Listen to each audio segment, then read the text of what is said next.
So in this video, I'm going to cover how I was able to reach $250,000 in about 7 years. I started investing at the age of 27 and I'm nearly 34. And in that time, I've been able to sock away several tens of thousands of dollars that has compounded into $250,000. And having this amount of money at the age of 34 will continue to compound. By the time I retire, I'll have over $2 million. In this video, I'm going to cover the ways that I was able to achieve this and the ideas that I took hold of and the things I want to pass on to you guys so you can achieve the same amount of investment accounts as me or even better. At the ripe age of 27, I got my first real big boy job. I believe it was around $50,000 to $53,000, and this is the most money I had ever made for my job. When I finished getting trained for this job, I learned about a 457, which is similar to a 401k. I had no idea what it was, but I started putting $100 and $200 every paycheck because at the time I was living with my parents and I had extra money. And when I got home and I learned about it, I upped that even higher, especially because I was living with my parents. I'd really saving up for was for a place of my own. One of the most important things to increasing your investing is increasing your income. At the time, my first job gave me a standard increase in my salary every year, whatever the COLA was, so it could be 2-3%.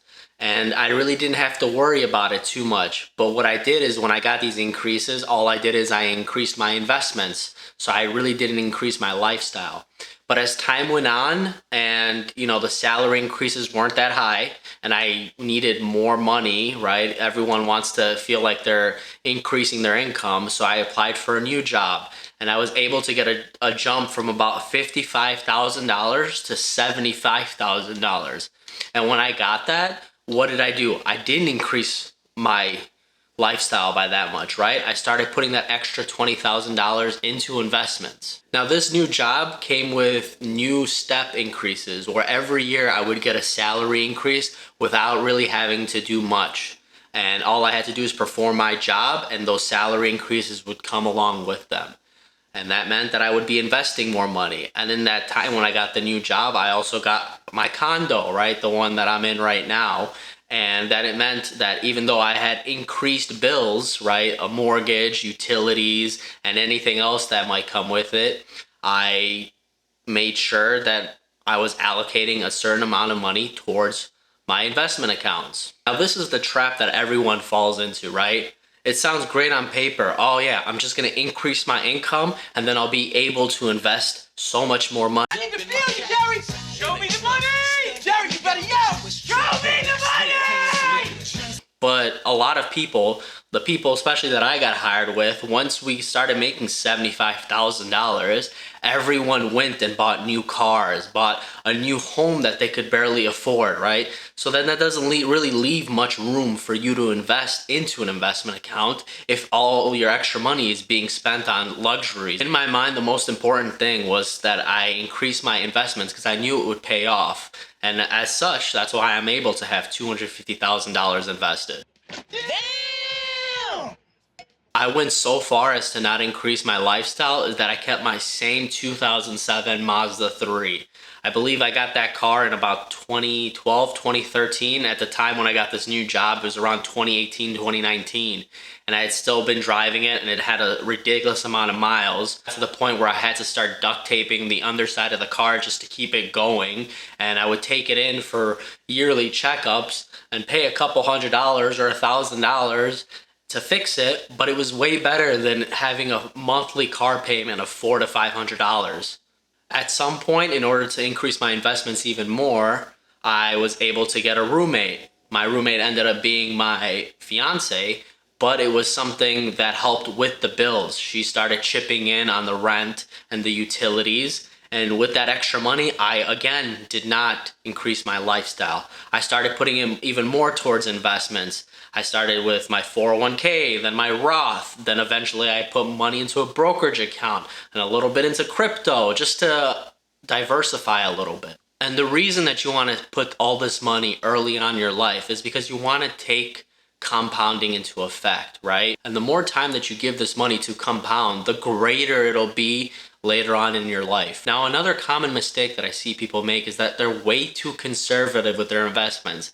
They don't understand how it is to invest, so they just put into things like bonds, which returned barely anything.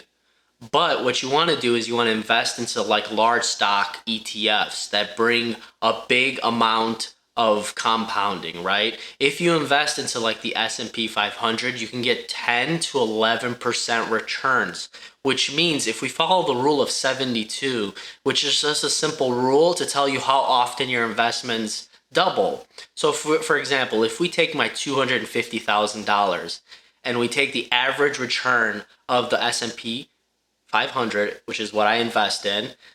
So we divide 72 by the 10%. That means about every 7.2 years, my money doubles. Now, let's say I retire around the age of 62, right? If I retire at the age of 62, that means I have about 28 years of compounding to take effect. So if we divide 28 by the 7, we get about 4 times that the money will double. So as of right now, the 250,000, if I just leave it alone nowadays, it'll go to 500,000, 1 million, then it'll go to 2 million, and then it'll go to $4 million at the age of 62. We're not just doing this for money. We're doing it for a shitload of money. If I do not touch this money ever again. That's why it's important to be very aggressive, especially in your early age with investing. Yes, this means that there will be a lot of volatility, and that's just something that's going to happen with the market. But if you understand how the stock market works, which 80% of the time it'll be up, there will be a lot of volatility in that year that it is up, but 80% of the time the market is hitting new highs every year. And every couple years, you'll have a couple blips. I think every 3 to 5 years, there's supposed to be a 20 to 30% market downturn. But this doesn't matter to you. Why? Because you have 20 to 30 years. So you'll likely experience anywhere from 5 to 10 downturns. And this is just good buying opportunities for you, right? So you want to be aggressive. You want to put these investments into aggressive stocks like the S&P 500 and keep it out of bonds until you get closer to retirement. When you know you're going to retire and you're like 5 years out, then yeah, you can take the pedal off and then you can put a little more in bonds. Now, the reason I was able to get to $250,000 at such a young age is because I had goals in mind, right? When I started that 401k and I started putting the $200, $300 every paycheck, and then I went home and learned, wow, I can actually put a total of $18,500 in a year. And that became the goal. Let's invest and put money into my retirement until it hurts a little bit, right? I'm going to deprive myself a little bit of all these life luxuries and just make sure that I put as much money as I can into my investment. Because I know if I have a good amount in my investments, it'll only increase and I'll be able to have a better life over time. And there was a point when I was able to actually max out my 401k, right? The 18,500. And then when I got my new job and I got a big salary increase, I was like, all right, I'm able to put all the money I can to my 401k. What's the next step? Well, the next step was the Roth IRA. So I started putting the 5,000 or 6,000, whatever it was at the time, into this account. And then my goal became to max both of them out, right? And I was like, wow, this is awesome. And then especially when you see those big market returns, it makes it even more exciting because you're seeing your money grow faster than you're able to put in. Do you know how easy this is for me? Now I'm at the point with these goals that I've set for myself that I race to max out my 401k and my Roth, right? I try to see how fast and what high of a percentage I can put into my investments and max it out the fastest. And this year I was able to achieve a maxed out Roth and a maxed out 401k by the middle of the year. And now the rest of the money I can do what I want with, right? I've already hit my investment goals, and sure, it's nice to put a little more into the investments, but I also like to live a little bit. So I'm taking vacations with the extra money just because I front loaded everything. Now, the reason I was able to get to the point where I could max out my 401k and my Roth is because I budgeted. I know how much my life really cost every month to month. I know what bills come in, how much I'm expected to pay, and I have an idea of how much I like to spend on luxuries, right? I know my rent, and this is just an example, is $1,000. My HOA is $300, right? My groceries $400 a month. And then any other miscellaneous bills, I know I've tracked it all for the last several years.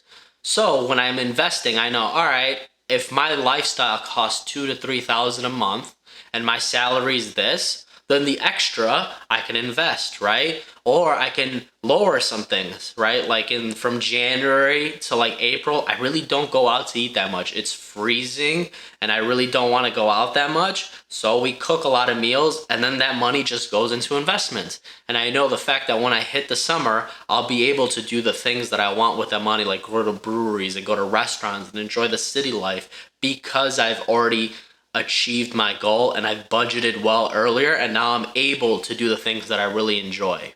Now, I'm going to be honest, this isn't as simple as I make it out to be, right? It's going to take a lot of work for you to implement all these steps, especially if you've never thought about it before.